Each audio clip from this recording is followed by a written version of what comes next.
Jai Shri Mataji.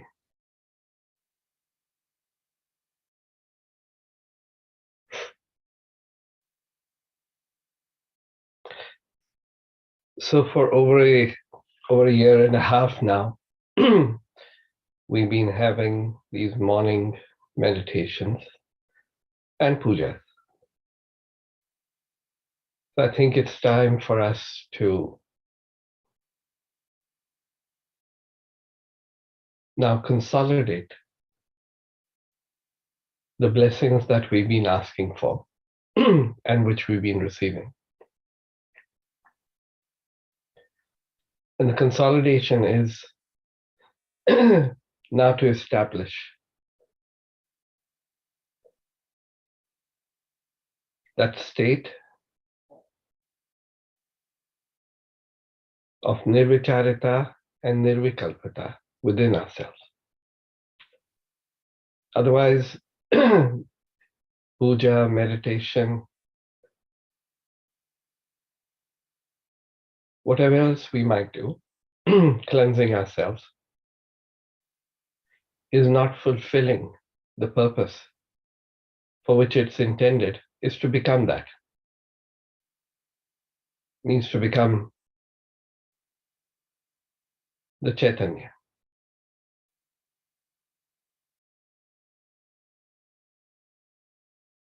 So today, to begin with,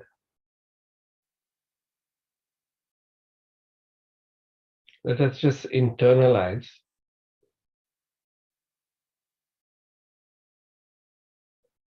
our attention on our own spirit and the reflection of Shrimadji within us of Shri Kundalini.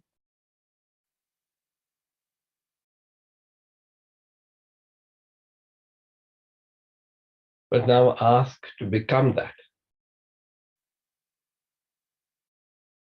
And also commit that whatever comes in the way, which takes us off our path of ascent, of establishing the tattvas within us, which happen with the blessings of all the deities who are so kind and compassionate. In spite of our mistakes, they continue to support us, to bring us back on. But now we have to become that. Long time ago, Shrimadji said, when the children grow up, then they come and stand by the mother so that they do the divine work. And the divine work is not just we will do some spreading of Saj Yoga, because the spreading happens when we ourselves manifest. Otherwise, people see us and they say they are some great yogis, but it doesn't show.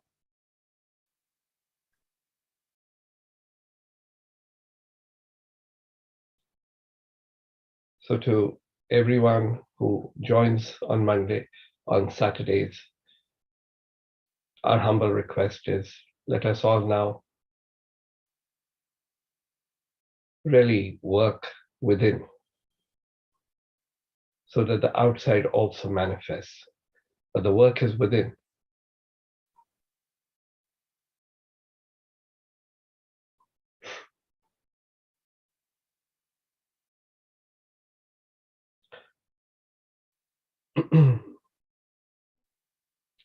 Let's all raise our Kundalini and take a bandhan, and then bow down to Shamanti.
Here you are in such a great position that you have got realization.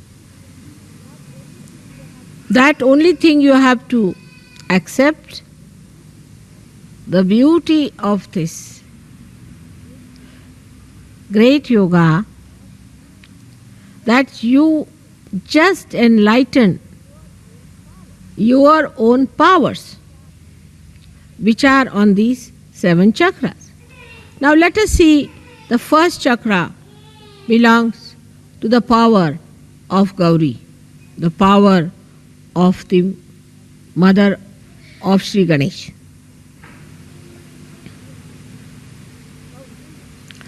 Gauri's power. Tremendous they are, aren't they?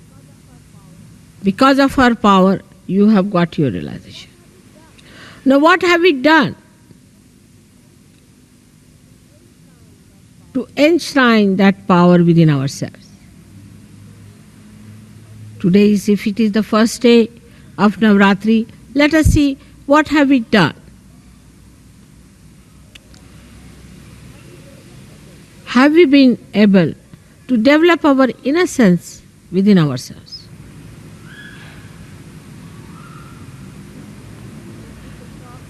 When people talk, they are so sharp. How can you be sharp if you are innocent? They are so bumptious. How can you be that if you are innocent? People play games. How can you do that if you are innocent? Harm each other. How can it be if you are innocent? So first of all, you have to see yourself that the power of innocence, if it has to live, all the rest of the nonsense has to go away. If you want to have the innocence, all that is anti-innocence has to be dropped off.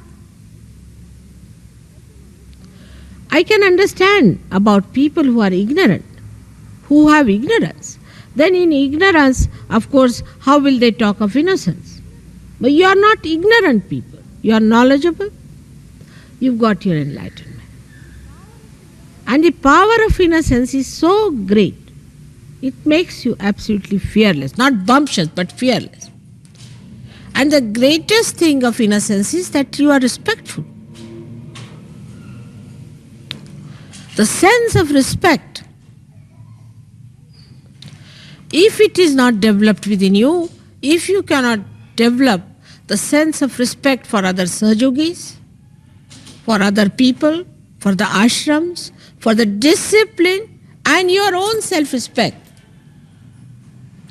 then it is of no use even talking of Sahaja, because that's the very beginning of it. First, you do not respect, all right.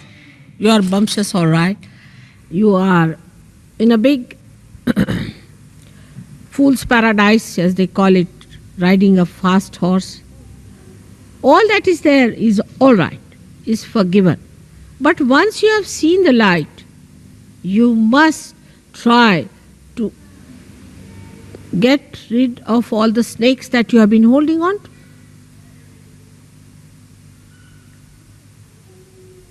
It's a simple thing.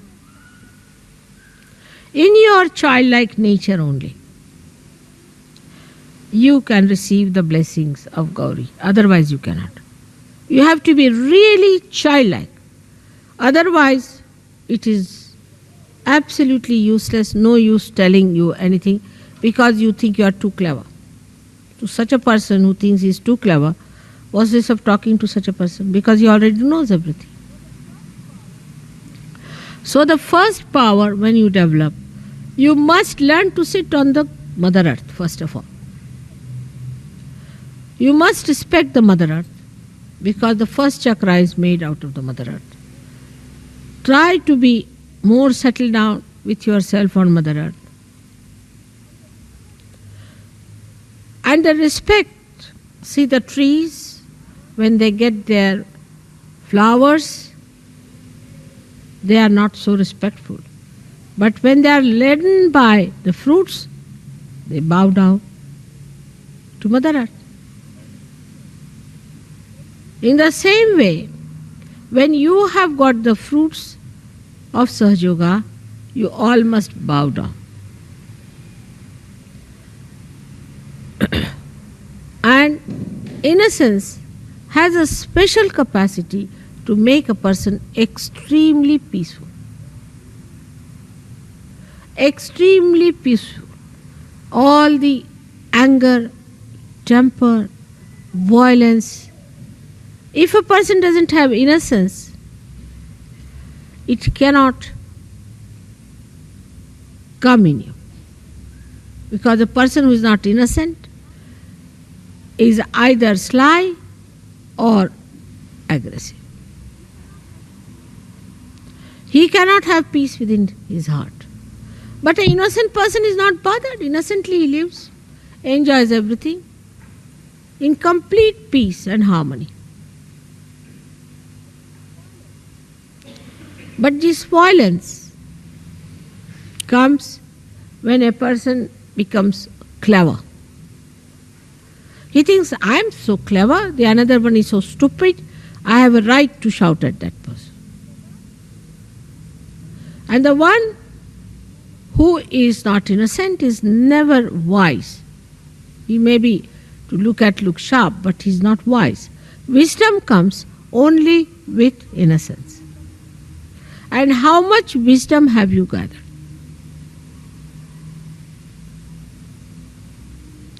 That is what one has to see. When your power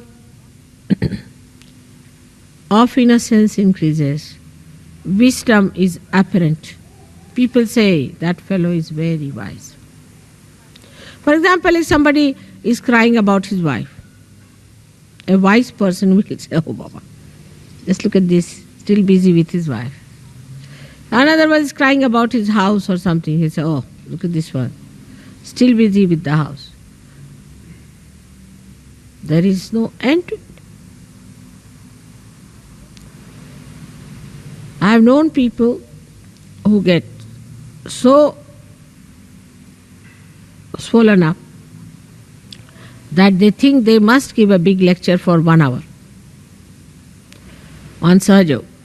Unless and until they have given 1 hour lecture, they do not think their ego has manifested itself fully.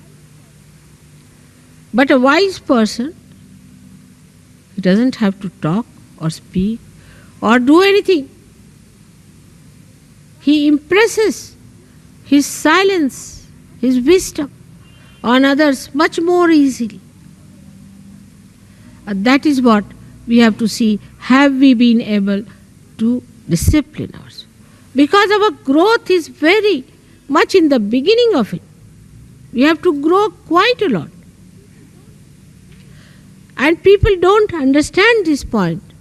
In an atmosphere of egoistical temperament, that you have to grow. You have not yet grown. You have to grow a lot. And when you grow, you find this wisdom really fragrant with compassion. Your wisdom is fragrant with compassion. Such beautiful compassion can emit through your being that anybody who comes in contact with you will feel your auspiciousness. But again, you must give due respect to your self-realization and to yourself. That is the first thing you have to do, is to meditate. We are not drinking, we do not have hangovers, we don't sleep late. So why shouldn't we decide today that every morning I'll get up and do my meditation? And while meditating, I must concentrate on myself and not on others. And see for myself what is catching, where am I catching, which chakra I am catching, what have I to do.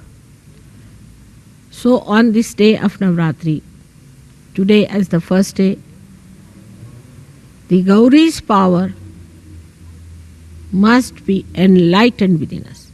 and they must express. And they are tremendous. I cannot describe them in one lecture. Think of the primordial Kundalini. She acts in the Mother Earth, she acts in the universe, she acts in the animals, she acts in the matter, she acts in the human beings, and now she acts in you. She is the one who decides the face and the figure that you are going to have. She is the one who decides what child you should have. She is the one who gives you a particular type of a child that you need. She is the one who has got you all these beautiful children. She is the one who has given you these sparkling faces and sparkling eyes. All this she has done for you. But what about the power that you have within yourself? How much have you manifested that? So try to understand that it is you who has to grow, it is you who has to manifest these powers. Manifestation of the power, I don't know how far you have understood. When a person who has Gauri's power, as soon as he enters a hall or any place, everybody's Kundalini rises just to salute.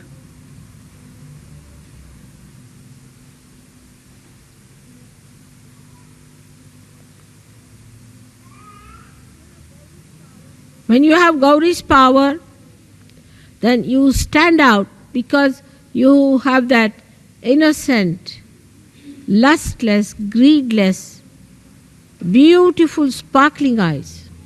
And wherever you turn your eyes, even one glance would raise the Kundalini immediately. People who suffer from cancer, suffer from this disease, that disease, all can be cured in no time if you have developed only one power of Gauri.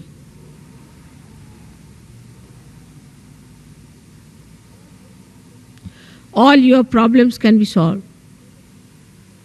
Negativity will go away. And you will become like a lotus. Beautiful, fragrant,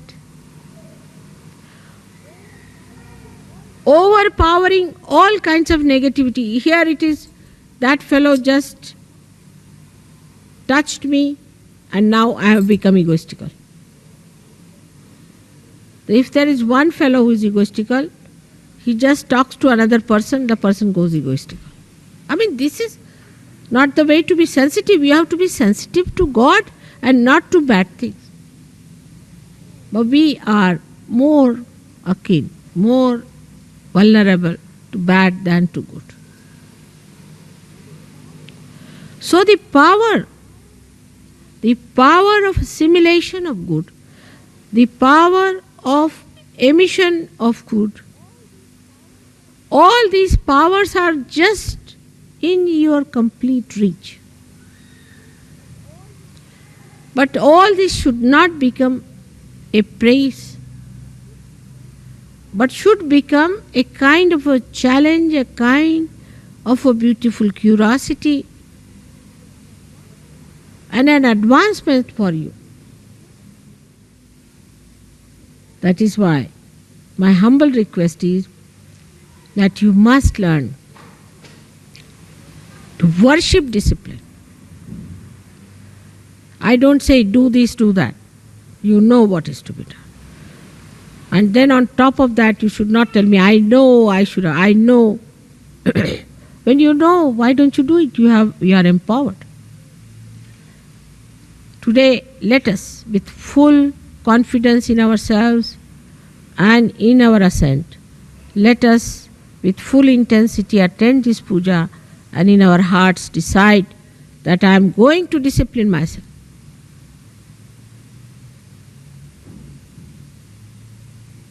May God bless you.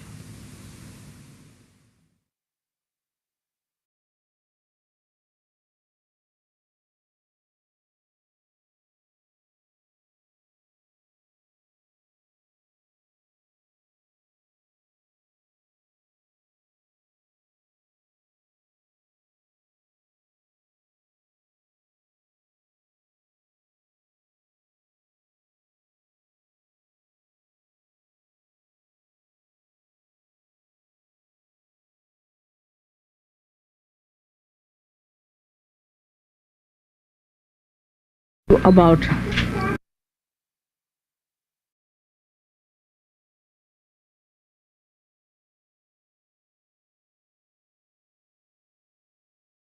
Sahaja culture. Alright? Sahaja culture, I explained to you what is a Sahaja culture is, in which you have to grow. Then last night, Miss Judy, she's there. Come in, sit down. There, let him sit. Then last night, I talked to you about ego. That how ego manifests itself and how it is difficult to get out of the ego. It's easy to get out of the conditioning superegos, but very difficult to get out of ego, because ego aggresses others, doesn't trouble you at all, and you enjoy that aggression. See? Now, today I want to tell you about how ego has been historically, traditionally torturing people around. So you will see the manifestation of this ego, and then you will know that if you are playing anything, any role with your ego, you could be a part and parcel of that destructive force. So to begin with, we'll see now, when this ego started growing in man, first of all, see, it started growing with the protection. Don't put any ice in the Coke, alright? Oh, sorry. No, there's no ice in this one, but next one, it's good, the other cold, it will be alright. So, it's alright, Christine, it's alright. The pituitary, which is within us, started growing when we raised our head like this. When we are animals, our heads were like this. At that time, the pineal body, as it is called, was very powerful. They say in human beings the pineal doesn't work out. It's not true. It does. But they don't know how it works. Come along. Nice to see you. All right. So, this pineal body within us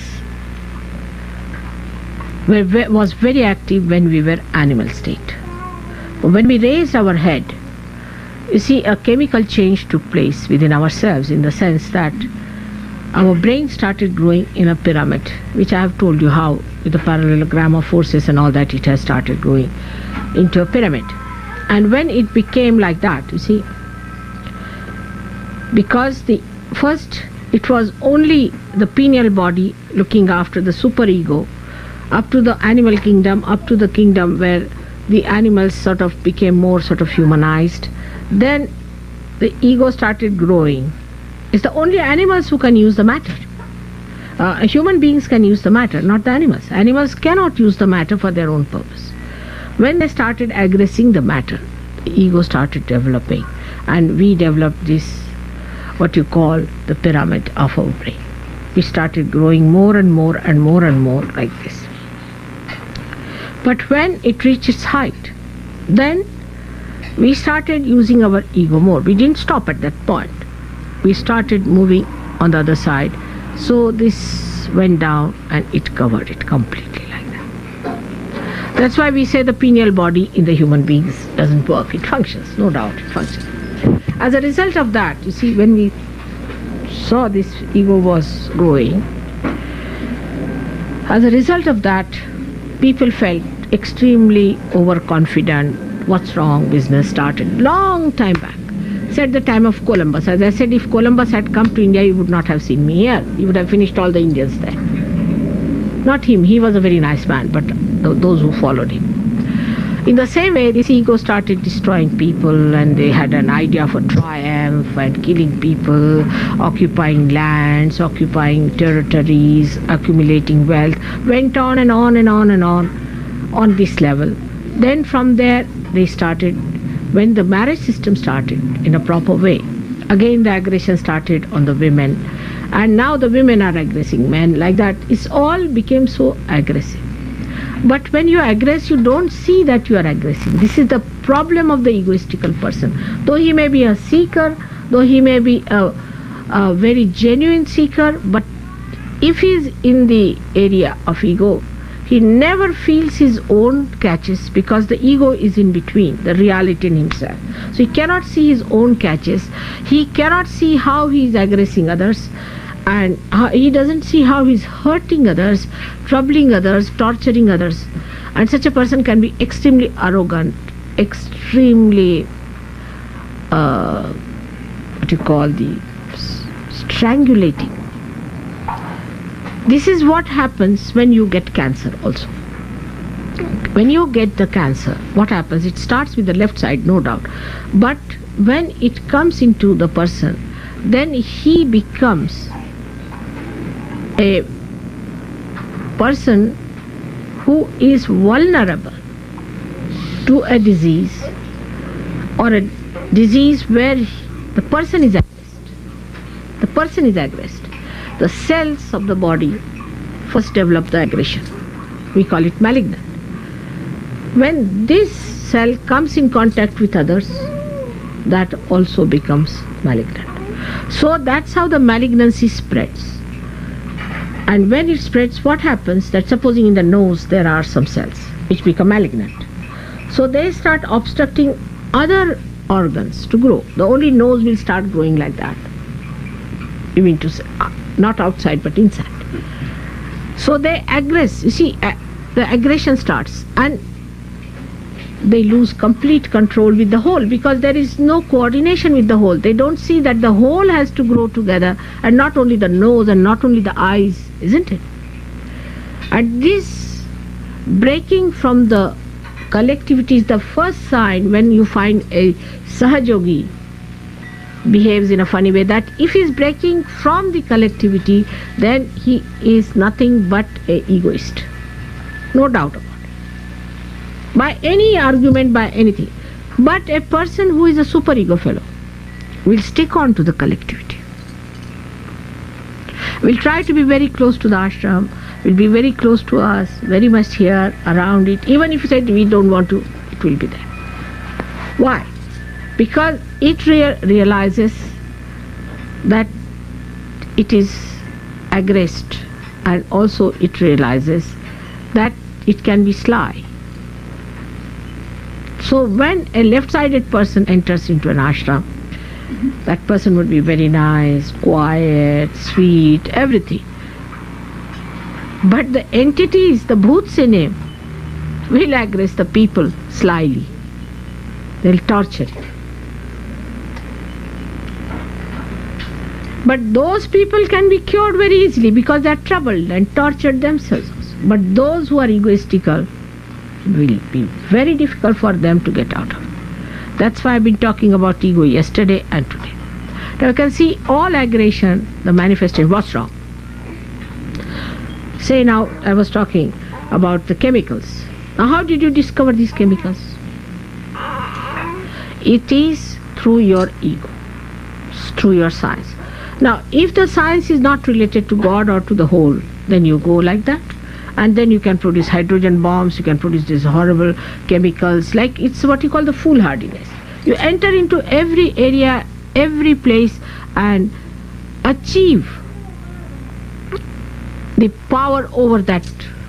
But then you don't know what that is capable of. Supposing now you make computers. Supposing. Tomorrow these computers will eat you off.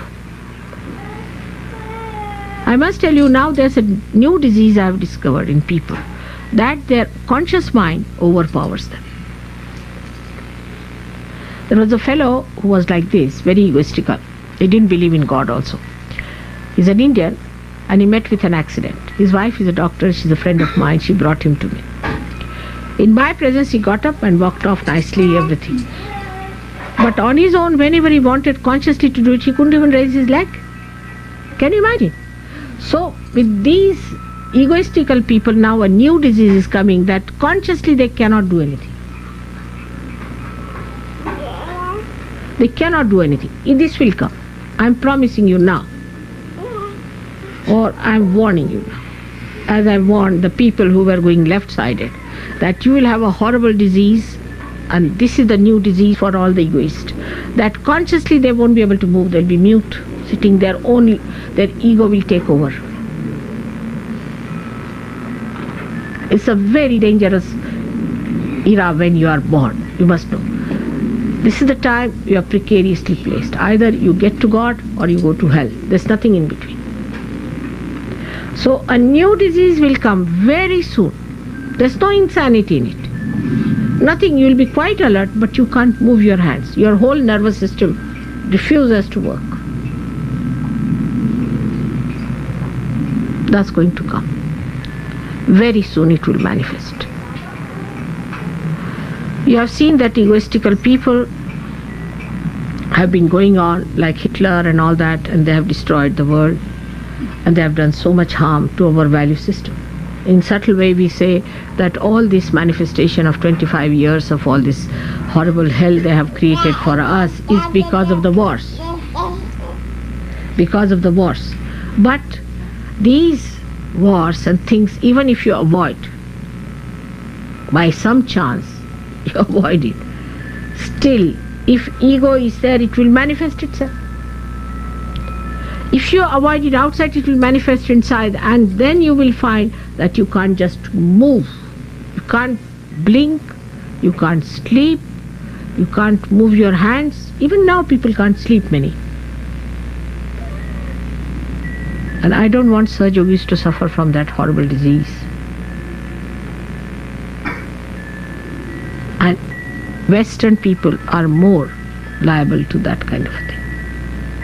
The Sahaj Yogis who are trying to get out of the collectivity, who are asserting their ego under the name of bhoots or whatever it is, should understand that it is 99% it is ego within us.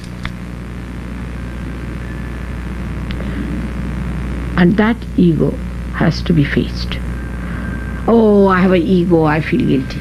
Then all right, you put it back here, all your ego. That's not the way. That's not the way you will do it. Today you are very active, working very hard, doing this. Tomorrow you'll find you will be just immobilized. You can't move. And persons don't care in this country, as it is even for people who are all right. But you'll become like old people who cannot move, who see everything, who know everything, who are conscious. At a very young age this will happen.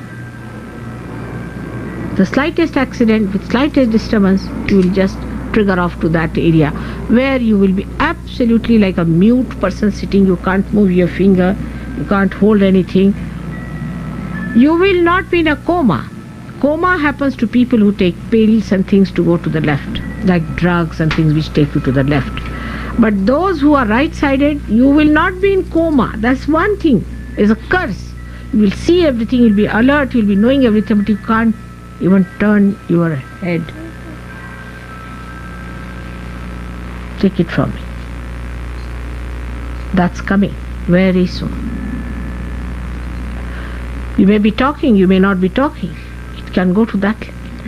Slowly, slowly you will find your body will be immobilized. People don't understand what dangers ego can have. It's not now the aggression outside so much, because it goes into left Vishuddhi, and this left Vishuddhi will create this horrible disease.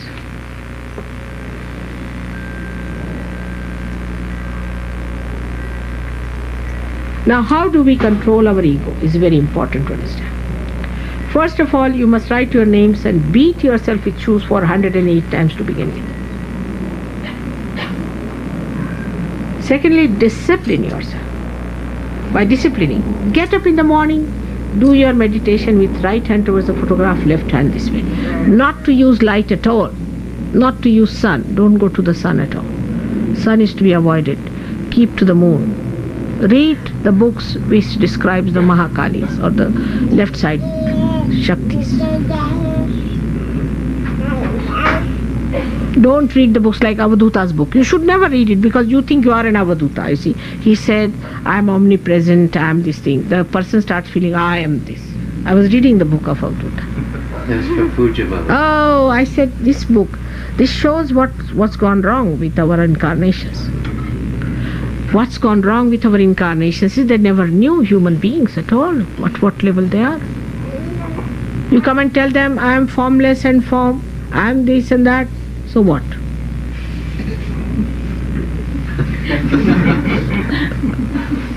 If you are that, all right, I am compassion, I am love, I am this, I am that. So what? How do you fill in these cups? You have to come down to a human level. That's what they did not try, and that's why it's all a waste. I think on the contrary, everybody thinks I am God, I am Brahma. Brahmasmi, Shivoham. Finished. And then they quarrel among themselves. That growth, that maturity has not come. It's very shallow. The whole thing becomes very shallow. You become a shallow person and you live with it. So the first thing, practical thing I'm telling you, beat yourself with shoes.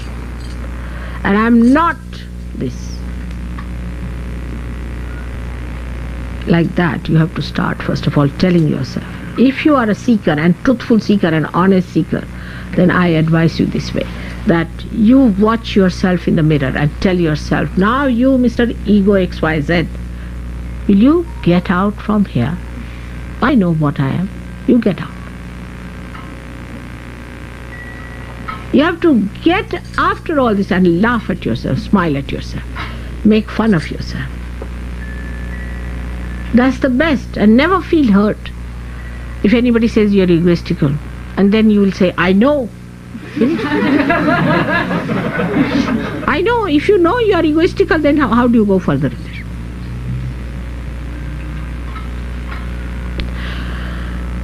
Now, ego manifests in so many ways. Through your eyes, through your ears, through your mouth, through your nose, everywhere. Because you go against God, that is, you go against collectivity, because you go against Sri Krishna, against your Vishuddhi Chakra.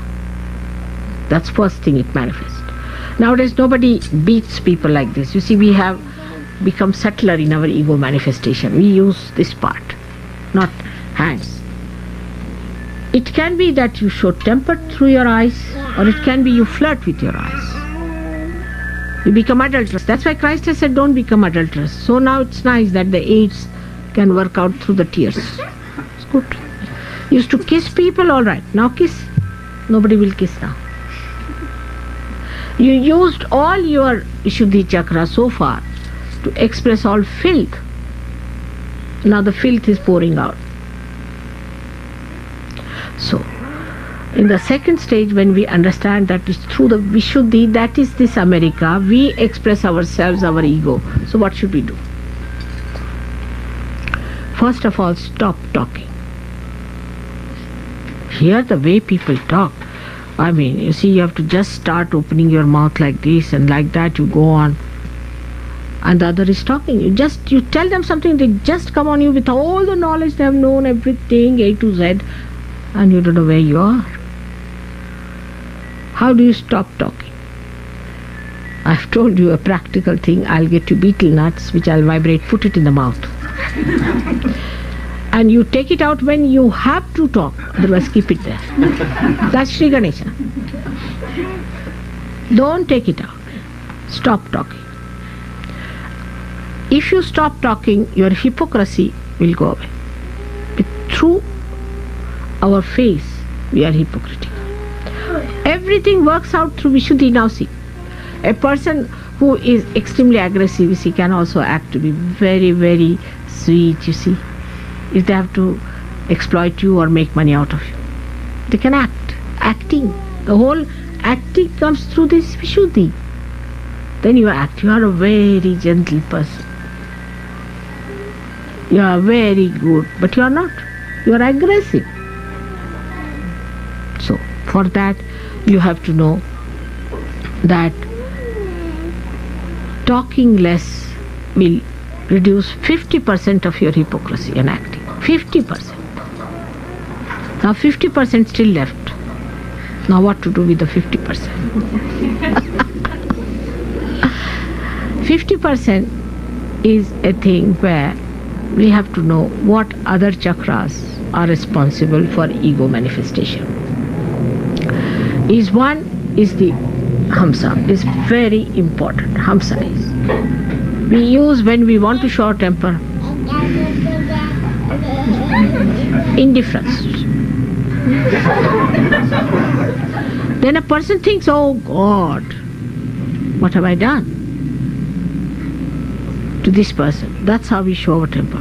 All the time like this. That's Hamsa. And that's why we have to use what we call the simple thing called ghee or something oilish. For ears, for nose, for eyes the kajal, and for this portion also you have to put some ghee in hot water or milk and take it so that you soothe down your nerves and you soothe down your Vishuddhi and also you soothe down the, what you call in a general way is the peritoneum, but is the lining. As we soothe down our fingers and hands when they are dried, we have to soothe. Rub ghee here, oil here, oil there, in the head. Now the modern style is not to put oil in the head. You will become balded gentleman. Of course, you can still act like Yul Brynner, but he died of cancer. His sister is our disciple, and you will develop funny hairstyles, everything. And now this modern fashion has started, don't put any oil. I don't know from where it has come. The children also, they say don't put any oil in the ears. This is doctors, they want to create patients. Don't listen to them. Before going traveling or anywhere, put oil in your ears, into your noses, not the oil but ghee, and control your peritoneum through your Hamsa chakra. It's very important. This is the chakra which really helps you very much to sit down.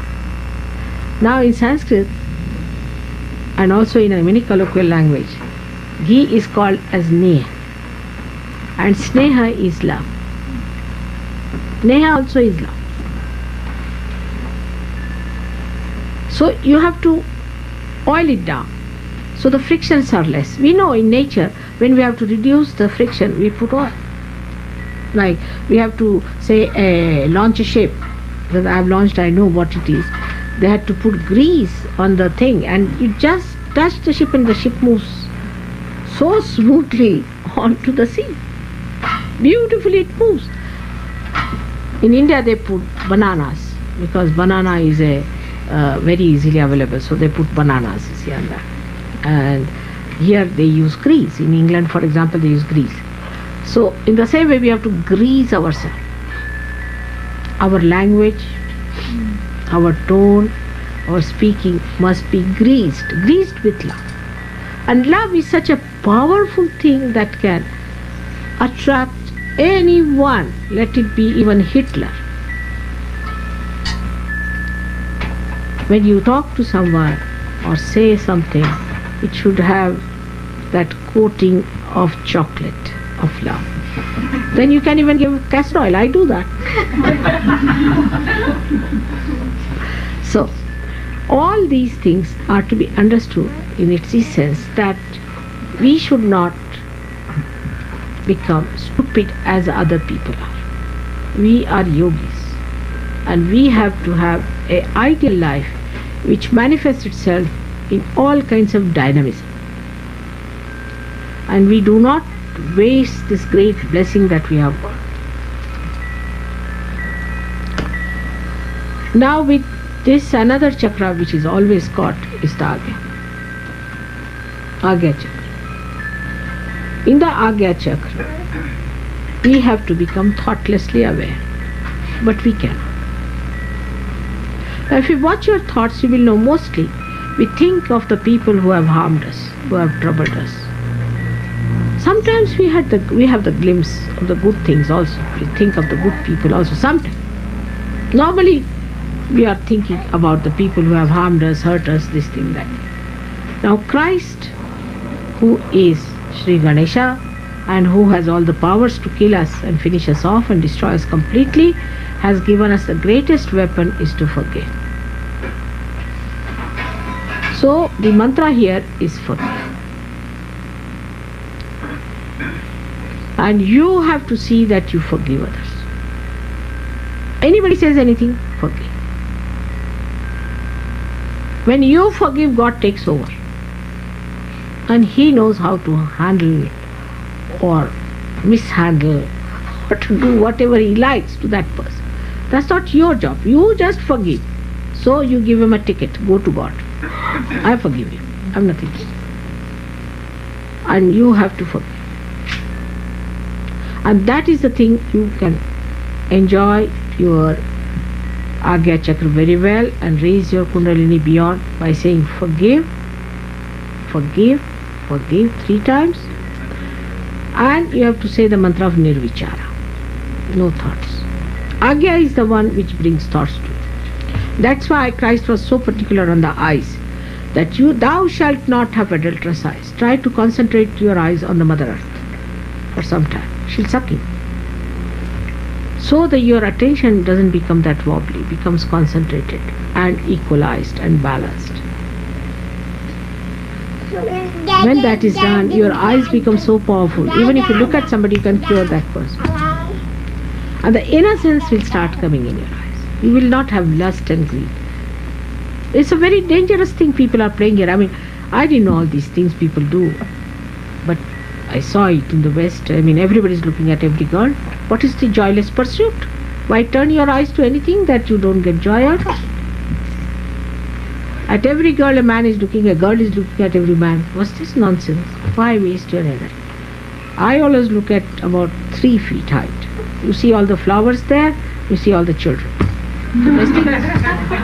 One day somebody asked me, don't you feel like looking at handsome men? I said, I'm not a fool. I look at the most handsome things at 3 feet level. He said, you must be a fool to look at this. I am not. That's what it is. So that will give you tremendous amount of energy because you preserve all your energy through your eyes. Eyes are the windows of that power. If you try to preserve it, it's alright. Otherwise, like nowadays, save water because you wasted your water, so now save water. But when your eyes are innocent in this shower of bliss, you enjoy that bliss. You don't have to look at anyone. You don't have to say anything. You just enjoy. Just feel the joy pouring into you completely. Because the ego has vanished. This is an aggression to look at everyone like that. It's an aggression. I have known people who mesmerize women, who mesmerize men. I have known women like that. I've seen in the parties, I see the boots coming out of these women. And they look at a man and he gets transfixed completely. Falls in love with that woman. Till he becomes a beggar, she just lynches him. It's prostitution by men or women. It's a horrible thing. It's dirtying your eyes. So keep your eyes steady. Try to steady them. If they try to go here and they tell them, look there, that's the Mother Earth. She's the one who gives us all beautiful things. Look at that. And then the beauty of that Mother Earth will come into your eyes. And the cleanliness and the innocence will cleanse others. That's how it should be. So to fight this ego, one has to be prepared and must have proper willpower, because ego kills the willpower of man completely. A man who is an egoist is left with no willpower. He does what the ego tells him. It can murder people, it can be violent. All the violence in America is from the ego manifestation. Because there is no respect of the law, not of human laws, but not of God's laws also. That's how people behave. They incur diseases, horrible things. A person who is not egoistical will not get cancer. You have to be egoistical to get cancer, though it's a left-sided thing. But you have to have ego. Vulnerability comes through ego. And then it acts. If you are egoistical, you are vulnerable to cancer. So first thing, if you survive from, say, cancer, you will have the other one waiting, where you will be transfixed like this. You will become like some of the things I see in the TV, where people are given some sort of an artificial thing, and they are just nothing but machines, and they move their hands like machines, they walk like this, they look like human beings, and they walk straight like this, they can't feel anything. Like that you'll become, because ego takes you away from emotions and away from the left side, and you become really a person like a machine. You become like a machine. I met one dentist. He came to me, he said, "Mother, now I cannot cry, I cannot weep, and I do not feel bad when somebody dies." I said, "So what do you do?" "I jog." Jog means running away from yourself. Jog for how many hours? 5 hours. Out of the 10 years he is awake, 5 hours he jogs. What else will happen? So all these artificial things have come to us because it's a manifestation of somebody's ego. Even drugs came to us because somebody wanted to make money out of us.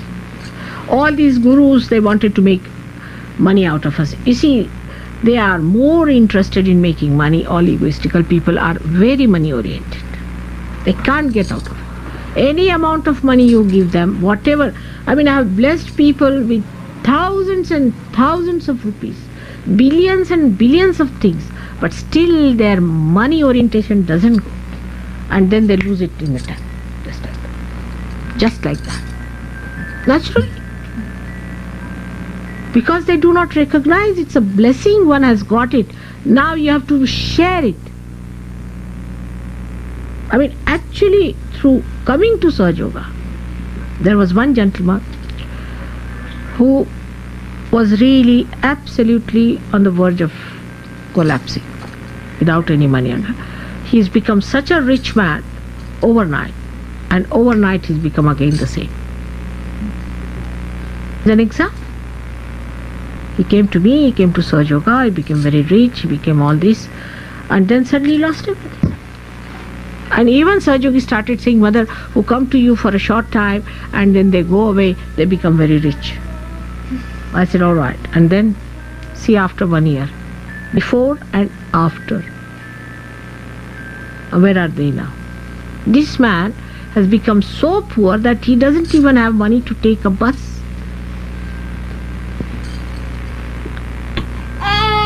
So the calamities come in like that, and then they don't understand. But I'm telling you, unless and until you talk of calamities, people don't learn. They need a shock.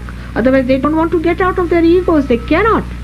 They live with it. They don't want to understand that this is going to happen. Then better do it. When they see it happening, this case, one case of one gentleman has brought forth before all the Indian Sahaja Yogis a very big lesson. They were saying that if you come to Sahaja Yoga for a short time and get out of it, then you become very rich. This is what they had reached, their conclusion. And now they don't say so.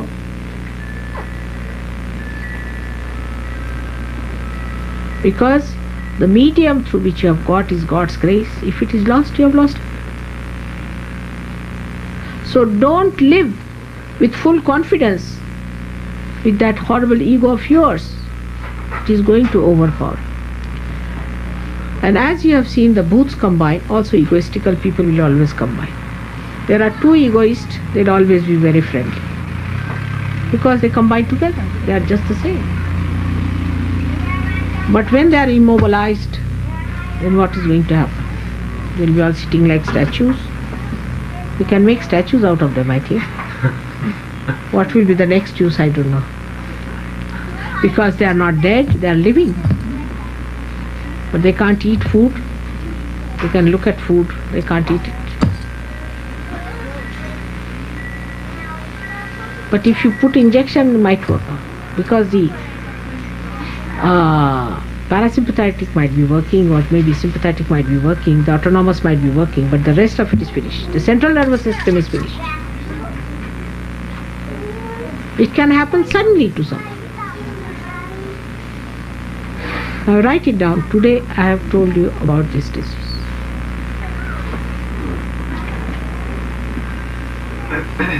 Try to keep to the group. Try to share everything and don't try your cunning, clever methods. Cunningness is cheating yourself. Gregor has told me, Mother, this intelligence, human intelligence, is so intelligent that it can cheat yourself. That's what I see. Why do you want to cheat yourself? Are you mad?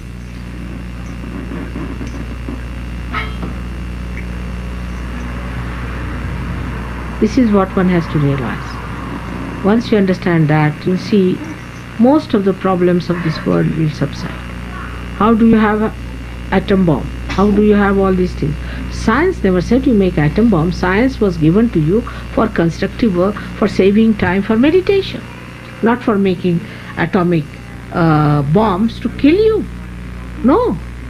But in a way, it acts, because America has made some bombs, Russia has made some bombs, like two devils sitting there on their heads. Now they cannot put their hands to the buttons. It's a good idea. They are afraid of the devils they have created themselves. See, that's what. Because it is so overpowered. So, if you want to avoid your own destruction, then beware. Be aware of yourself. Not to boast that I know. No. How you behave. Some people are such that they say we can't live in an ordinary place. We cannot sleep in an ordinary place and all that. That means they are beggars. That's what I feel about such people. Because if you are the king, like I am, the queen, I should say, I don't want anything. You make me sleep under this tree, I can sleep anywhere, I can live the way I like. And you know, I live in a palace, actually a palace. So what? That palace is not important to me. Wherever I go, I make it a palace for myself, because I am not bothered about comforts. No comfort can crawl upon me. Nothing can dominate me. Nothing can come over me. Nothing is important to me. Because I am the queen. If I am the beggar, then I want comfort, I want this, I want that. There is no want left. Nothing wanted. In that state, when you arrive, then you will enjoy Sergio, your spirit. And that's what happens when people come to India. I was amazed to see these people who came. First time we spent $40,000 and 5 Americans came. Four or five? How many? Which are? 4. One Canadian, 4 Americans. 4, 1 Canadian. So 5. And 4 ran away. Imagine how expensive they are. 4 ran away. We tried. They came to see me and all that. No, Mother, we can't stand this. We cannot stand this discomfort. What comfort do you have here? I don't see any comfort. Horrible, since I have come to this New Jersey, my head is off. I've been sick, horrible place. What comforts you have? And there they were boasting so much. They ran away. So you understand that those people who are asking for things all the time, begging for things, have not achieved anything in life. Now when you are coming this time to India, we are going to have a much more Spartan life. Because we are not going to stay in any building whatsoever, as far as possible, except in Rauri. Maybe there also. We are going to put you up in the pandals, outside, absolutely in the forest, where there will be tigers. There will be snakes crawling up to you. And you'll have to have your baths in the rivers, which are flowing with a big speed. Oh, that's falling off. Just be careful. And then also you will have the beautiful music of the morning birds and beautiful fragrance. It's so beautiful and soothing. there where grows the essence of life. And that's what we have decided. I mean, I can live there, why can't you live? I can't understand. What is so special about you? I'm an old woman of 63 years of age. And all my life, my father or my husband have been extremely over comfortable people. I mean, luxurious people. I mean, I have never known how to take a taxi or take a bus all my life. I've never known how to take a ticket to go by train. I've never traveled by air alone. I mean, I don't know how to travel by air alone. I mean, I've always been like that. But I don't need anything. I can travel alone. I can go anywhere. I can do everything without feeling any fear, without feeling any problem. Because as long as I am with myself, what is there to worry? And that's what we have to achieve. That's what we have to do. Once we achieve that kind of a temperament, it's so beautiful. You'll respect yourself, you'll love yourself, and that's how you love others and respect others. Those who don't respect themselves cannot respect. Egoistical people do not respect themselves. If they respect themselves, they would not be egoistical. It is so shameful to be egoistical. If you say you are very egoistical, that person will punch you. Even if you say something else, they won't, will they? No. But if you say you are egoistical, they'll punch you. That means they feel hurt, they don't, but they are. If they don't like it, why do they have it? So it's a very difficult thing to move that ego from your heads. And you catch from one to another so fast that sometimes I don't understand. But Indian climate and Indian upbringing is such, people don't get egoistical. But I have not known of anyone who is today good and tomorrow standing with a punch. I have not seen anyone like that in India. Very steady people. Now see, here is just sitting somebody, a doctor, and he missed his Nobel Prize, a man like that. Can you believe that such a man is sitting before us? He's another one. You won't find this with anyone in India behaving like that. They have ego, very subtle egos. Bureaucrats have, I must say, and other politicians have. But till they do not come to India, they are all right, to abroad. But when they come abroad, then they get even worse. But normally a person's status is known the way he is humble in India. Otherwise they don't believe you are from a royal family. You are from a royal family. You are extremely humble. That's the sign. Like the Shesha, I talked to her. 5 sentences I said. She said, this lady is very honorable, from a royal family. Must be. I am, but I never told her, which is not known to many people. But she said she must be from a royal family.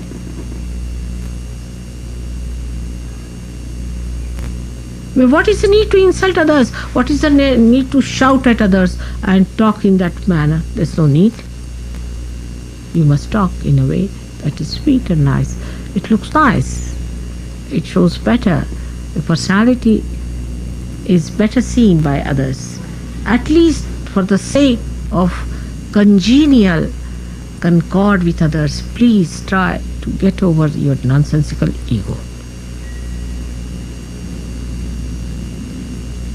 It keeps you out of bounds for the joy, the ocean of joy that you have to have. You are a miserable creature for nothing at all, making everybody miserable. But face it, don't put it in your left Vishuddhi. Oh, I'm egoistical, I'm very unhappy. And finished. I cannot cure that. I'm already suffering, you see. All the time I get pain here, I don't know what to do. Since I've come to the West, I've developed a problem here because all of you having this left Vishuddhi, and I've put you inside my body. You don't know how much you make me suffer. No, I don't mind. I can see that. I have to request you now to look after yourself and behave in a manner that this American ego disappears. because there's another way out. That is Sri Krishna style, which I don't want to use just now. The first destruction will start in America. Then construction will start. Destruction is impossible. The clouds of destruction will disappear. Completely disappear. The cool wind will blow it out. But you have to be sages of sincerity and understanding without any ego. That's your responsibility. For your children, for your progeny, for your country, it is your responsibility. Good? May God bless. So now I'll be going for the another style, and in the evening I may not meet you again, but I hope you people will now give the full list of the people who want to marry. Those who have not yet decided should decide. Even if you are not decided on people, and you will give me the list of the people who want to get married in India. If not this year, then next year, something like that. All of you should give your names, those who want to marry. That's very important, because it is impossible to do it without getting everyone there. That's one point. Secondly, we should decide how many are going, how they are going, and all these things are to be done in a proper systematic way. And Babette must be informed about it. Everybody should say that so many are going from Los Angeles this way, they are going from this way, and Babette should be able to organize it. There should be no competition, nothing, and you should see to it that you get the cheapest price, but not at the cost of disturbing yourself. Whatever you can get easily, just get it. That's not so important. The third point, I have said that there's no need for you to bring too much of luggage, especially for ladies. There's no need to bring any makeups or anything in India. No need at all. It's a country where your skin improves by itself. You don't have to do much makeup or anything. It's a good country where your skin nourishes itself and you'll feel very nice. And even if you have to buy, you can buy them in India, which are made out of not any chemicals or anything, but natural things, you see. Even for toothpaste and all that, it's better to use Indian toothpaste, I think. Now I've reached that conclusion. But all these horrible toothpaste here and things are, I don't know what chemicals they have, I don't know what will happen to the teeth. So far my teeth are intact. And I've never been to a dentist, but I feel they are full of horrible chemicals in it. So don't spoil your skin with these horrible makeups and things like that. I mean, to find a proper shampoo here, I find it impossible, because sometimes maybe some shampoos can just take out your hair like that, you see. So try to acquire habits which are simple, natural habits in a living, not primitive. Again I say not primitive, but not very elaborate. And don't pay so much attention to your body as you do. There's no need to pay. It's all right, whatever God has given you the body, it's all right. You don't have to worry too much about it. To do some little exercises in the morning or something, do your meditation properly, be normal people. You don't have to overdo anything. Little bit is all right. But just keep in the center. Don't go to extremes in anything.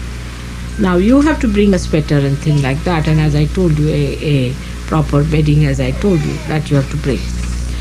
Now in India they will supply you with sheets and everything, with nice cotton sheets, because you must use as far as possible cotton, and as far as possible silks or cotton, natural things, not artificial things, like you will get into trouble if you use plastics and things like that. So as far as possible, try not to bring many clothes, because we can get you everything. Now, to come to the practical side of it, I would like to have all their sizes written down properly, but make them into 4 sizes. You sort it out, you can do it. put them into 4 sizes for kurtas, and for ladies also blouses into 4 sizes. So you make 4 sizes, A, B, C, D sizes for men and women. And we keep that ready for you when you come. Imagine how much these Indians work for you and how much do I donate. And that's all donation, whatever I give, what remains the money is, it's so little. And they are now going to donate so much money for your school, for your children. Imagine that Indians should do it. It's not very good. We have such a little money, to be very frank, which has been given, that I really feel shy to take that money to India. So I've kept it now with Arno. Every money is kept there. Let him keep it there. But if you have to have a school, we have to have a good school, and for that we need money. But just now you don't think of donating anything, because though you are rich people, you are incapable of donations now. I can see that clearly. Because you have to travel, you have to spend money on your travels. Indians don't have to do that. So it's all right.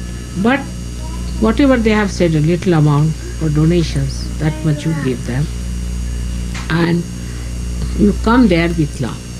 But people come back like traders, I tell you, really like traders, because India is a place where one can buy lots of things. You like everything, you want to buy this, you want to buy that, you want to buy that, you want to buy that. That's not good. Buy few things of symbolic value. Whatever you need, you should buy. You cannot bring all the things that you need from India.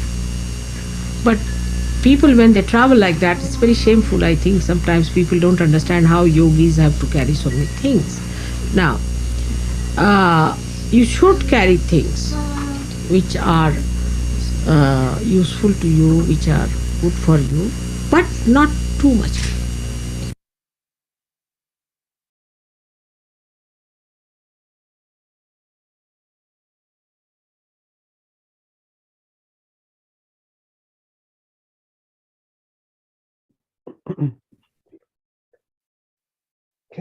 Can you hear me? Yes, Bhaiya.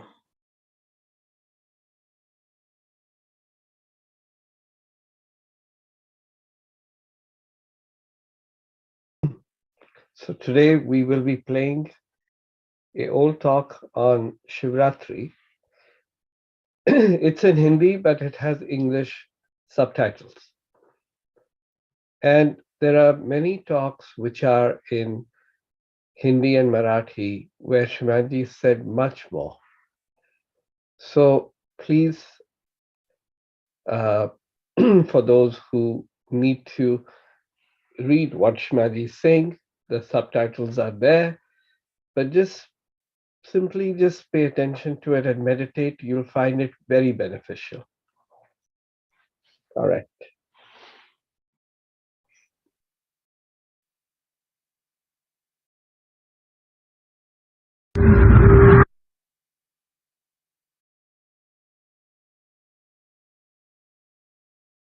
आपसे पहले मैंने बताया है उत्पत्ति के बारे में, क्योंकि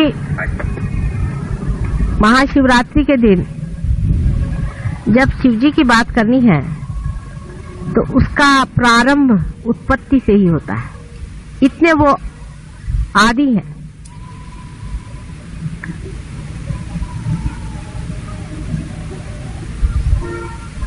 यानी परमेश्वर का जब पहला स्वरूप प्रकटित होता है, यानी मैनिफेस्ट होता है, जबकि वो ब्रह्म से प्रकाशित होते हैं, उस वक्त उन्हें सदाशिव कहा जाता है। इसीलिए शिवजी जो हैं, इनको आदि माना जाता है। ऐसे समझ लीजिए कि किसी वृक्ष को पूर्णतया प्रकटित होने से पहले उसका बीज देखा जाता है, और इसीलिए उसको बीज स्वरूप कहना चाहिए। इसीलिए शिवजी की अत्यंत महिमा है।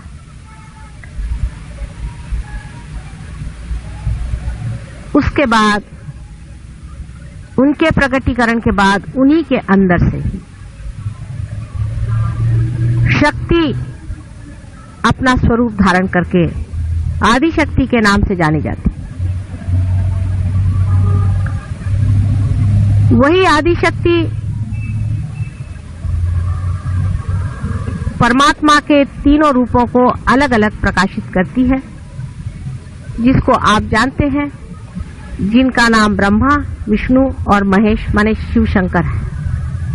यानी एक ही हीरे के तीन पहलू आदि शक्ति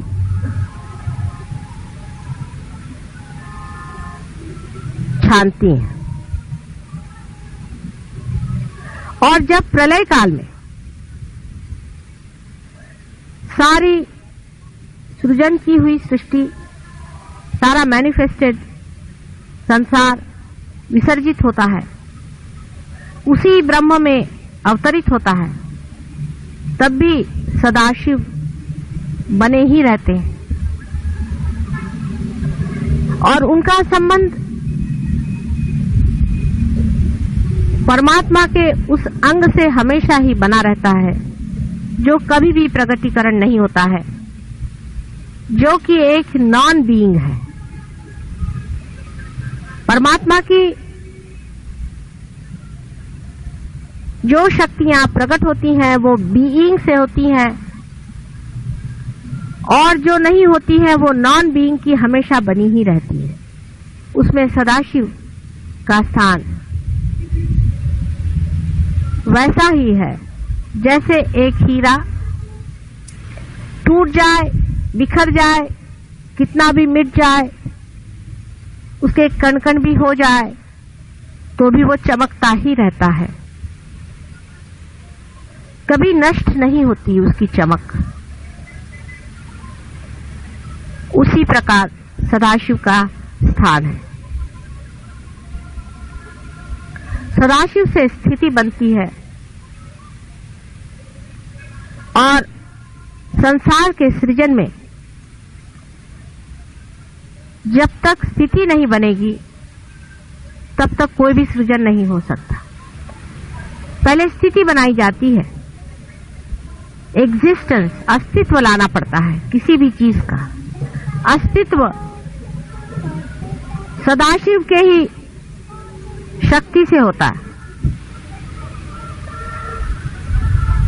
इस कारण सृजन में उनका वही हाथ होता है जैसे किसी बड़ी भारी हवेली में या भवन में उसके नींव का होता है, उसके फाउंडेशन का होता है।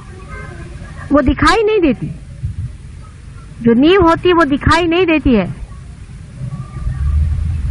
लेकिन उसके बगैर कोई भी बिल्डिंग खड़ी नहीं रह सकती।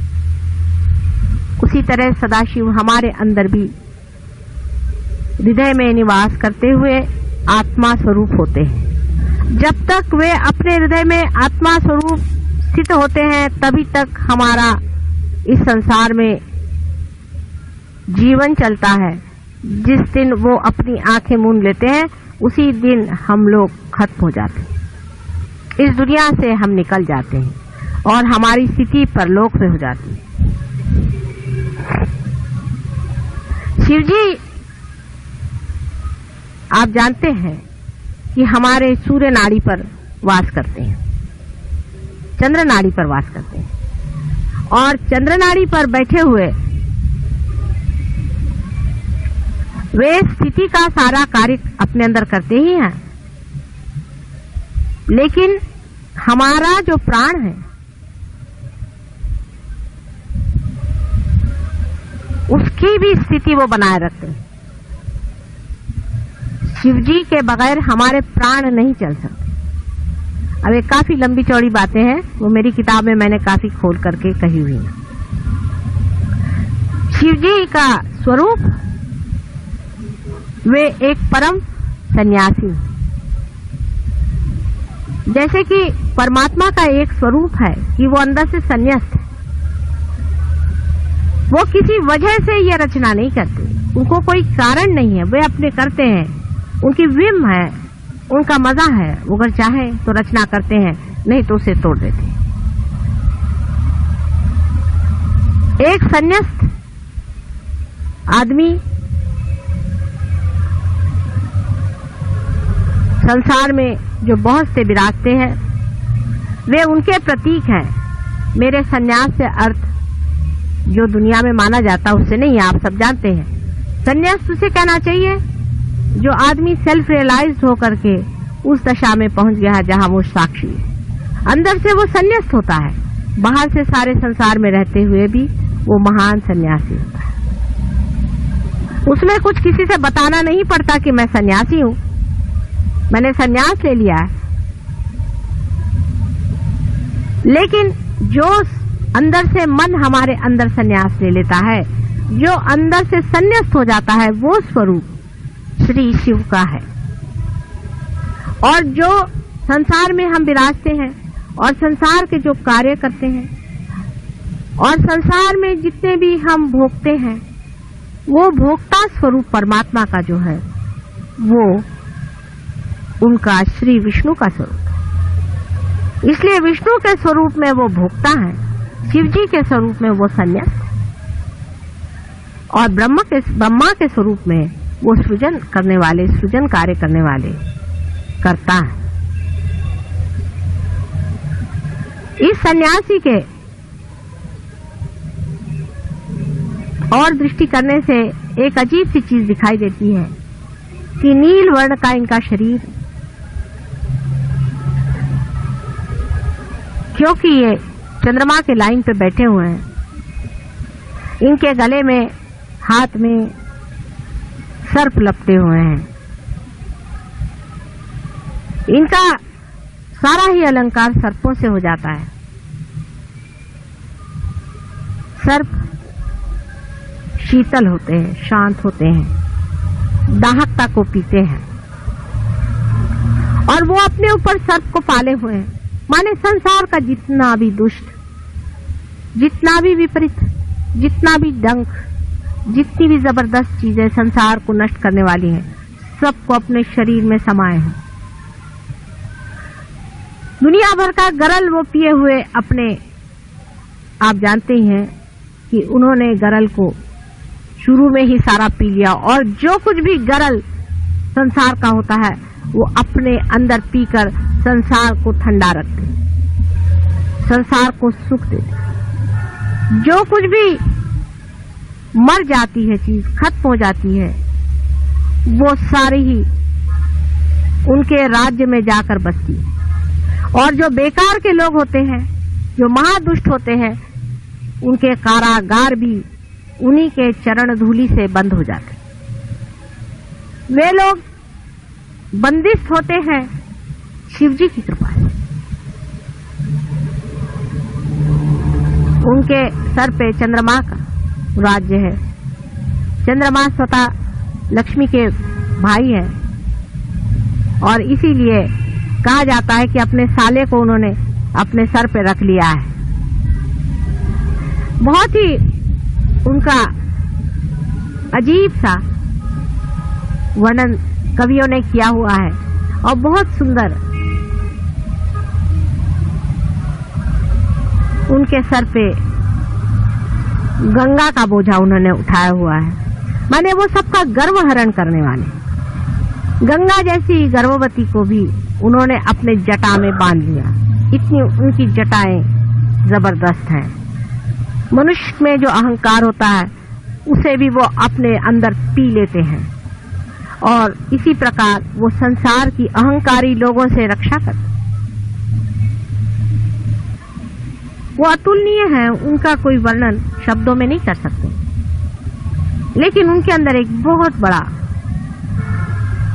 एक बहुत ही असाधारण एक शक्ति है जो किसी भी देव देवताओं में नहीं है। वो है क्षमा की शक्ति। वे दुष्ट से दुष्ट महादुष्ट को भी क्षमा कर सकते हैं। जिन्हें गणेश जी क्षमा नहीं कर सकते, जिन्हें यीशु मसीह नहीं क्षमा कर सकते, उनको भी सदाशिव क्षमा कर सकते हैं। इसीलिए हमेशा जब भी क्षमा मांगनी होती है बोलायचं नाही, ध्यानाच्या वेळेला कृपा करून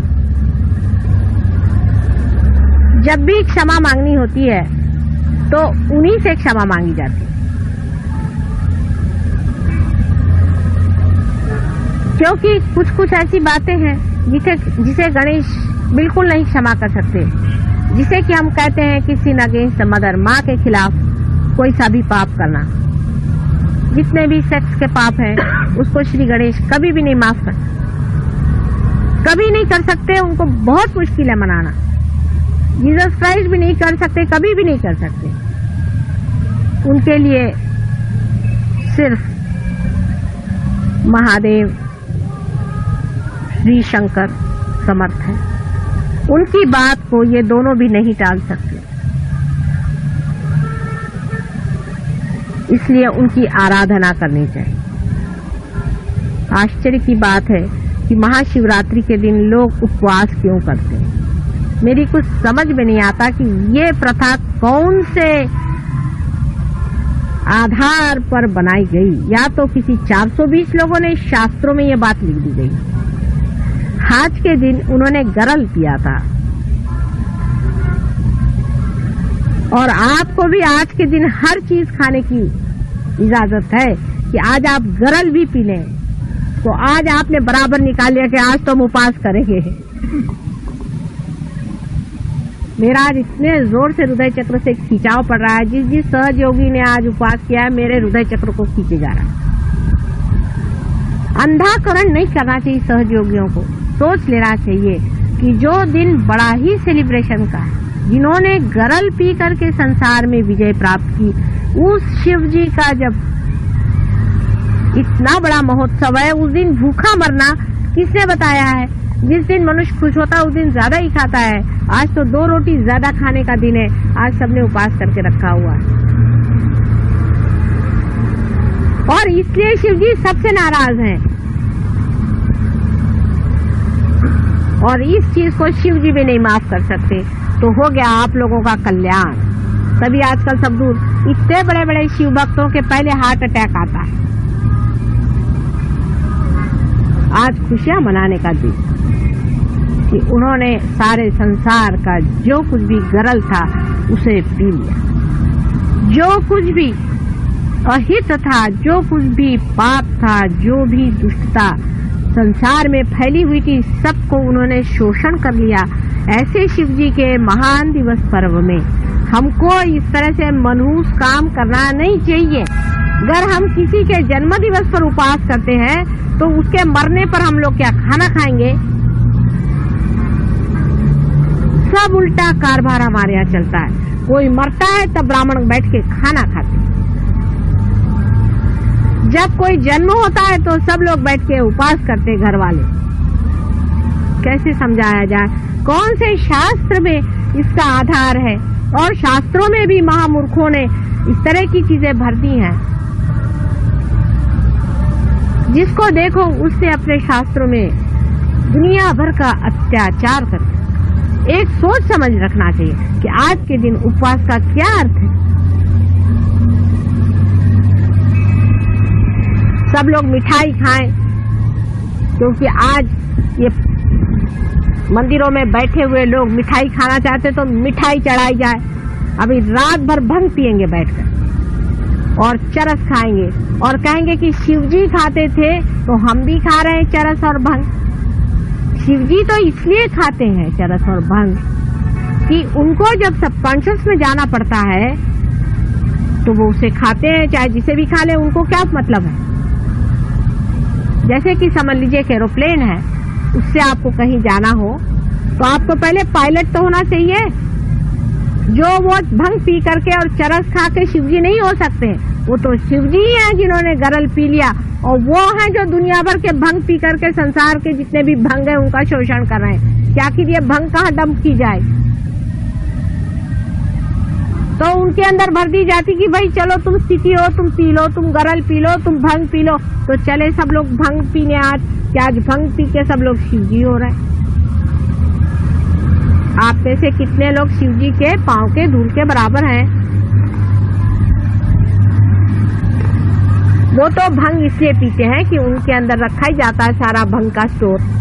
संसार में भंग होती ही है, राक्षस भी होते हैं, दुष्ट भी होते हैं, इनको कहाँ रखा जाए? घर के अंदर आपके यहाँ अगर कोई ऐसी चीज हो तो उसको रखने की कोई व्यवस्था होनी चाहिए। शिव जी ने कहा लाओ मैं सब दुनिया भर का गरल पीता हूँ, इसलिए उनके पास ये चीज स्टोर रखी हुई कि भाई तुम रखे रहो। तो आप लोग जो उनके नाम से भंग और चरस पीते हैं, इनसे बड़े महामूर्ख संसार में कोई है नहीं। एक सोचना चाहिए सहज योगियों के लिए कि आपको आज तक वाइब्रेशंस तो कभी आए नहीं, आपने कभी जाना नहीं कि ये चीज क्या है, ये क्या आपके अंदर से बह रहा है, ये क्या आपके अंदर हो रहा, कुछ अभिनव चीज, कोई बड़ी भारी चीज, कोई विशेष रूप की चीज। फिर अपने विचार भी बदलने चाहिए, अपनी आदतें भी बदलनी चाहिए। हमेशा इस तरह से उल्टी बात हम क्यों करते हैं मेरी समझ में नहीं आता, और हर एक उल्टी बात ऐसी उल्टी बैठती है कि उससे शिवजी तो उठ ही गए इस संसार से, और उनको फिर से बिठाना मुश्किल हो जाता है। और अगर ज्यादा देर खड़े रहे तो तांडव शुरू कर देंगे, उनका कोई ठिकाना नहीं। इसलिए सब लोग विचार पूर्वक समझ करके और चले। आज उनका महान, बहुत महान दिवस है। आज से प्रॉमिस करें कि अगले महाशिवरात्रि से बहुत बड़ा उत्सव मनाया जाएगा, उनका गुणगान किया जाएगा। आपको हो सकता है कि विष्णु जी जैसे नहीं उनको पसंद अलंकार, उनके अलंकार और हैं, उनके लिए आप बबूत लगाइए, दुनिया भर की राख उन पे चढ़ा सकते हैं आप, उस सब चीज को वो तैयार है। लेकिन उन्होंने उपास करने की बात कही हो ये तो मुझे पता ही नहीं। व्रत करना शब्द ही बदल गया, व्रत का मतलब उपास करना हो गया। ऐसे वक्त करना चाहिए जैसे जिस टाइम रामचंद्र जी वनवास गए तब व्रत करना चाहिए। जब रिपेंटेंस की बात हो, जब पश्चाताप हो रहा हो, उस समय का उपवास समझ में आता है। अब क्या आपको पश्चाताप हो रहा है क्या कि उन्होंने गरल पी लिया? सोचने की बात है। सारे संसार की विपत, सारे संसार की आफतें, सारे संसार का गरल आज के महान दिवस में उन्होंने पी लिया। इसलिए आज को महाशिवरात्रि कहते हैं। सारी रात उन्होंने ले लिया अपने, रात्रि का जितना भी उनका, जितना भी डार्कनेस संसार की है उसको उन्होंने अपने अंदर समाया। अब मैं आपके लिए कोई फोर्स तो करती नहीं हूँ, लेकिन आप करके देखिए। अभी आप निश्चय करें इसी वक्त कि अगले महाशिवरात्रि से हम उपवास बिल्कुल नहीं करेंगे, और वाइब्रेशन देखिए कितने जोर से आते हैं। और माफी मांगिए। चलो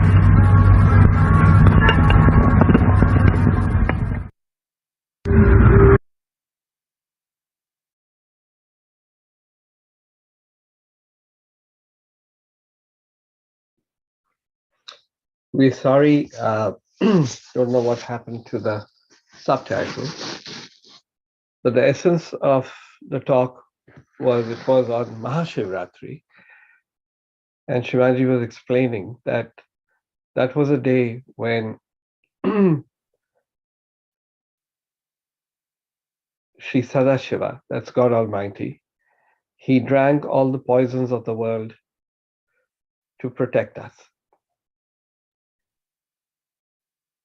And she was explaining that how the divine, that's God Almighty, manifests in three different aspects. The first is, of course, as Shri Sadashiva, who always stays that.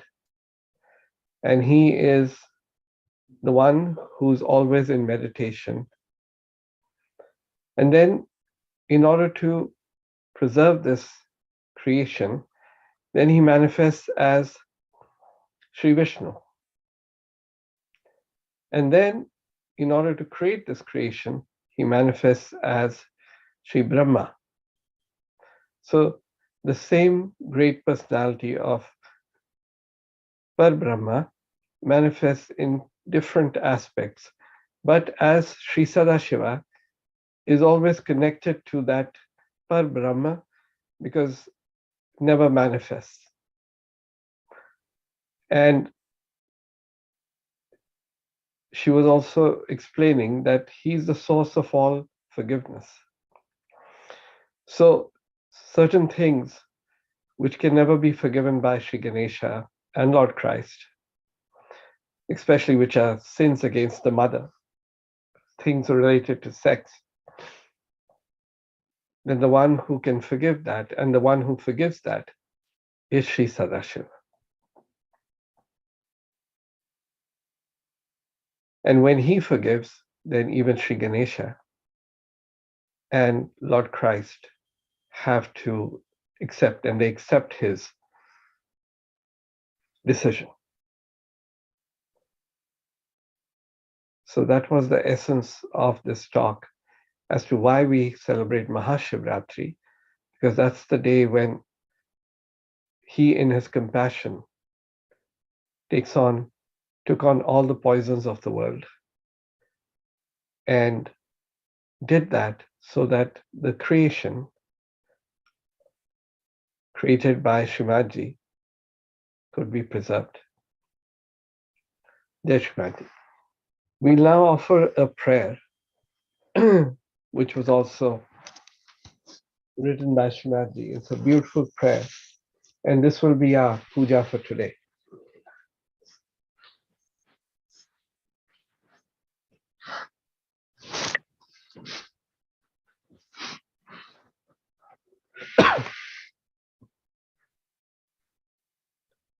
So before we say the prayer, let's just bow down to her, to him within us,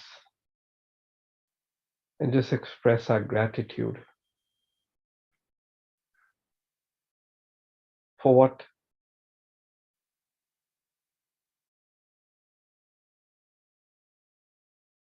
he took all the poisons of the world. Shivaji took all the burdens to give us this awareness where we could actually feel the divine, so that we also discipline ourselves to manifest our own divinity. So just let's thank them from the heart.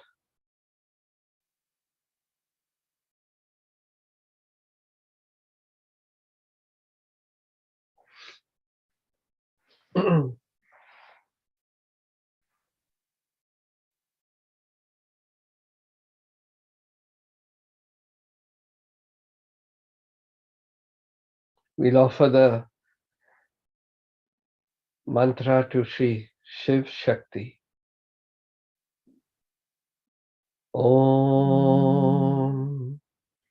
Tvameva Sakshat Shri Shiva Shakti Sakshat Shri Adi Shakti Shri Mataji Shri Nirmala Devai Namo Namaha.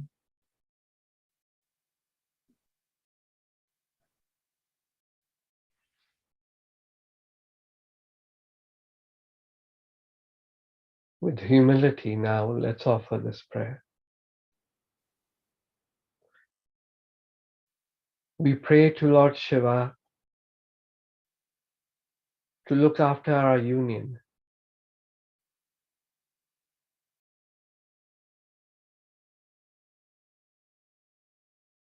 We surrender to you.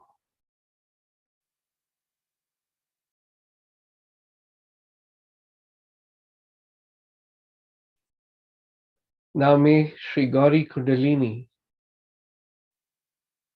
surrender to the Spirit.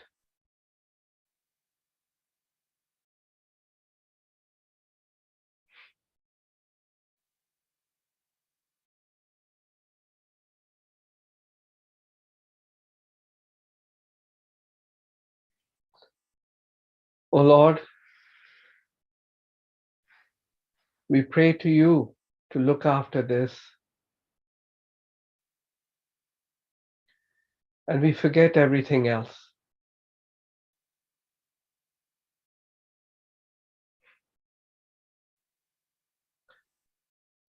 We leave it in your holy hands.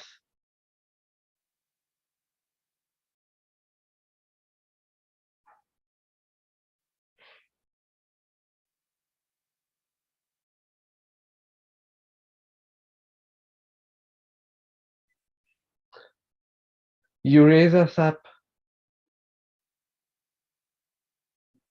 and we forget all that was in us before. We humbly request you to lift us up, raise us up.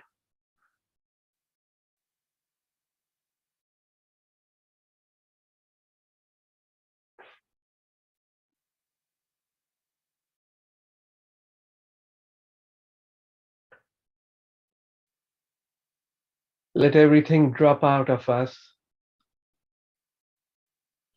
We have no other desire but to lift us higher.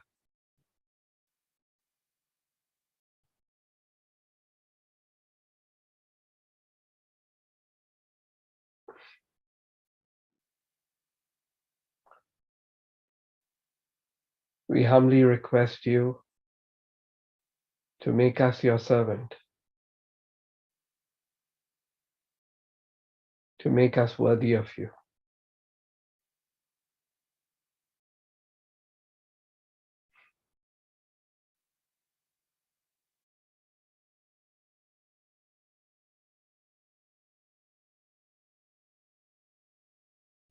The rest is not important at all.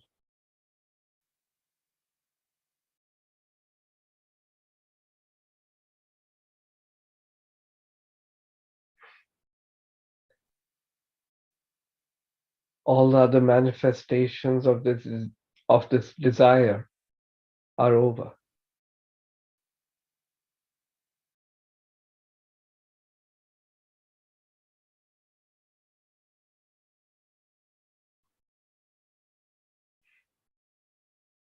We are absolutely surrendered to you. My spirit, lift us higher and higher and higher.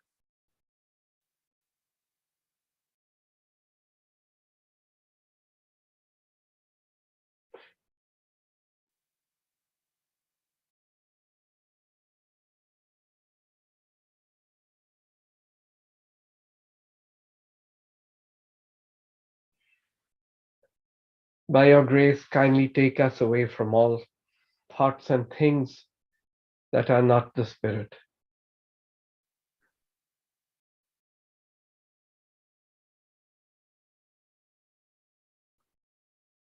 By your grace, just make me the complete Spirit.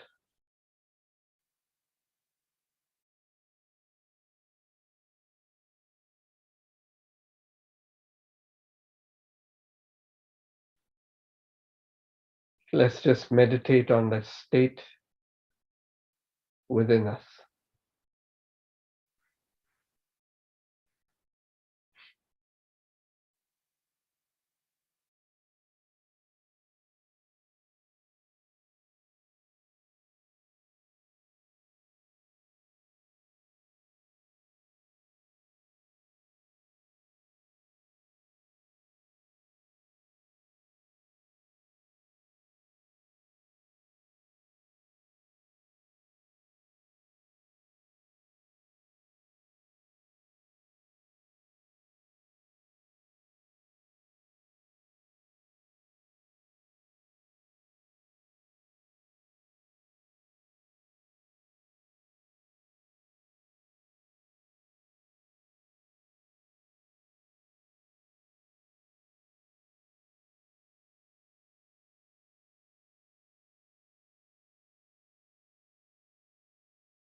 Let's all bow down and then get ready for Aarti.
सबको दुआ देना माँ, सबको दुआ देना।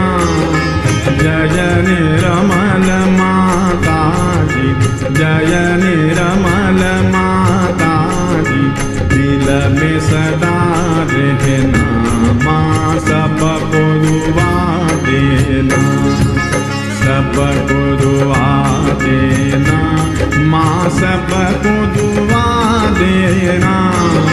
जय निर्मल माता जी, जय निर्मल माता जी, दिल में सदा रहना माँ, सबको दुआ देना। जग में संकट कारण कितने दिए अवतार माँ, कितने दिए अवतार। विश्व में तेरी महिमा, विश्व में तेरी महिमा, तू गंगा यमुना माँ, सबको दुआ देना, सबको दुआ देना माँ, सबको दुआ देना। जय निर्मल माता जी, जय निर्मल माता जी, दिल में सदा रहना माँ, सबको दुआ देना। जो भी शरण में आया सुख ही मिला उसको माँ, सुख ही मिला उसको। बैठ के दिल में ओ माँ, बैठ के दिल में ओ माँ, लौट के ना जाना माँ, सबको दुआ देना, सबको दुआ देना माँ, सबको दुआ देना। जय निर्मल माता जी, जय निर्मल माता जी, दिल में सदा रहना माँ, सबको दुआ देना। मानव में अवतर के कर दिया उजियाला माँ, कर दिया उजियाला।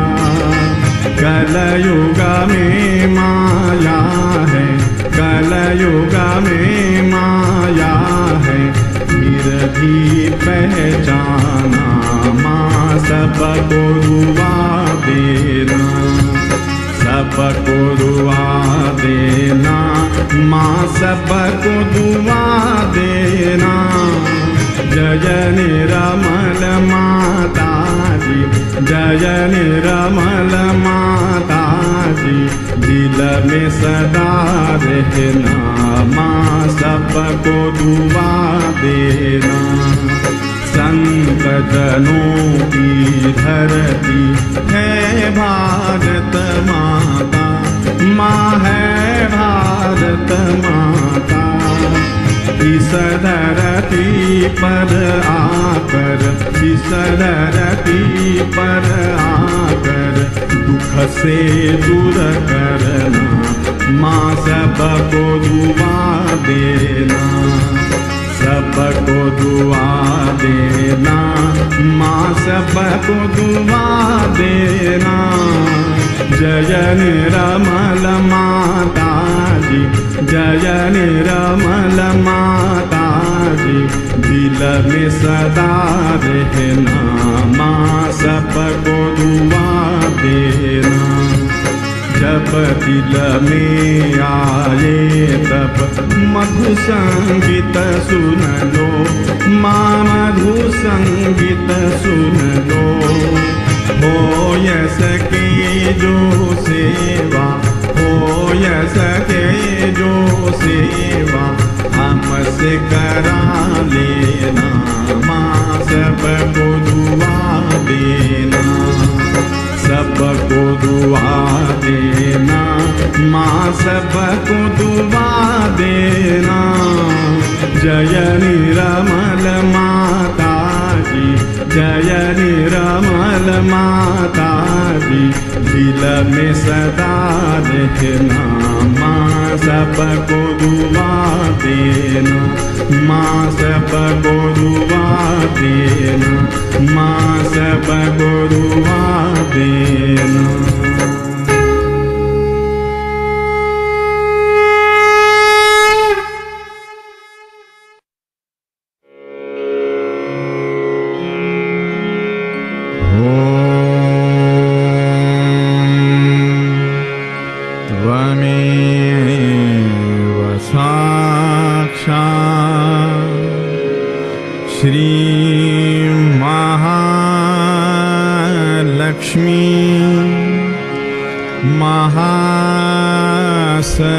महासरस्वती महाकाली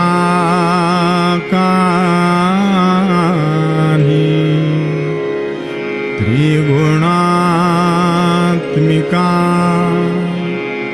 कुंडलिनी साक्षात् श्री आदिशक्ति माता जी, श्री निर्मला देव्यै नमो नमः।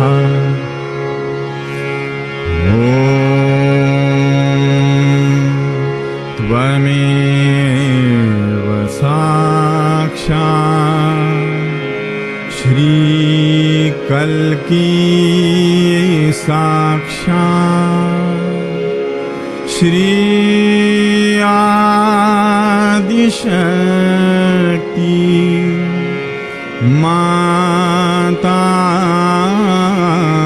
जी, श्री निर्मला देव्यै नमो नमः।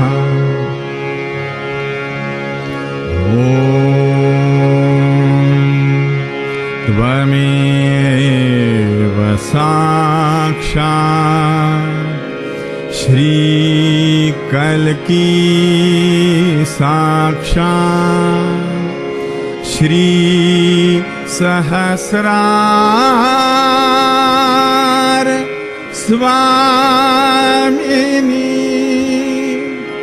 मोक्ष प्रदायिनी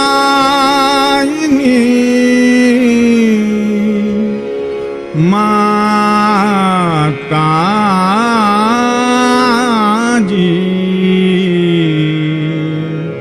श्री निर्मला देव्यै नमो नमः। श्री निर्मला देव्यै नमो नमः। श्री निर्मला देव्यै नमो नमः। बोलो श्री भगवती माता जी, श्री निर्मला देवी की जय।